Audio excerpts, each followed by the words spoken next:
যারা সব সময় আস্তাগফিরুল্লাহ পড়ে তাদের রিজিকের কোনো টেনশন হয় না, রিজিক নিয়ে তাদের আর কোনো চিন্তা থাকে না। আল্লাহ নবী নূহ আলাইহিস সালাম যিনি ওনার জাতিগোষ্ঠীকে বলেছিলেন ফাকুলতু আস্তাগফিরু রাব্বাকুম ইন্নাহু কানা গাফফারা, তোমরা বেশি বেশি ইস্তেগফার পড়ো, তিনি ক্ষমাশীল। ইস্তেগফার পড়লে কি হবে? ইউরসিলিস সামাআ আলাইকুম মিদরারা, রহমতের বৃষ্টি বর্ষণ হবে, তোমাদের জমিগুলো উর্বর হবে। ওয়া ইউমদিদুকুম বিআমওয়ালি ওয়া বানিন, আল্লাহ তাআলা তোমাদেরকে সম্পদে বারাকা দিবেন, সন্তানে বারাকা দিবেন। ওয়া ইয়াজআল লাকুম জান্নাতিন ওয়া ইয়াজআল লাকুম আনহারা, তোমাদের ফসল ক্ষেতগুলো সবুজ শ্যামল হয়ে ভরপুর হবে, তোমাদের রিজিকে বারাকা নেমে আসবে। তাহলে আমরা যেন বেশি বেশি ইস্তেগফার করি।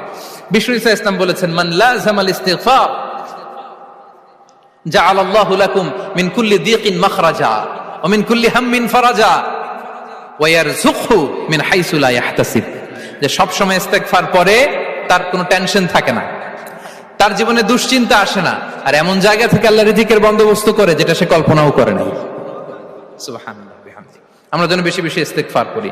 আস্তাগফিরুল্লাহ, এটা হচ্ছে ভেরি শর্ট ফর্ম অফ ইস্তেগফার। অথবা পড়তে পারেন আস্তাগফিরুল্লাহ আল্লাযী লা ইলাহা ইল্লা হুয়াল হাইয়ুল কাইয়্যুম ওয়া আতুবু ইলাইহি। সাইয়্যিদুল ইস্তেগফার মুখস্থ আছে না আমাদের? এটা যেন বেশি বেশি পড়ি। ইয়াকিনের সাথে যে সাইয়্যিদুল ইস্তেগফার পড়বে, যেই দিন পড়বে ওই দিন যদি মৃত্যু হয় সে জান্নাতি। কোন রাতে মুকিনান বিহি, ইয়াকিনের সাথে যদি সাইয়্যিদুল ইস্তেগফারকে রিসাইট করে, ওই রাতে যদি সে মৃত্যুবরণ করে, বিষ্ণু বলেন সে জান্নাতি। তাহলে প্রিয় ভাই এবং বোনেরা, আমরা যেন ইস্তেগফার করি।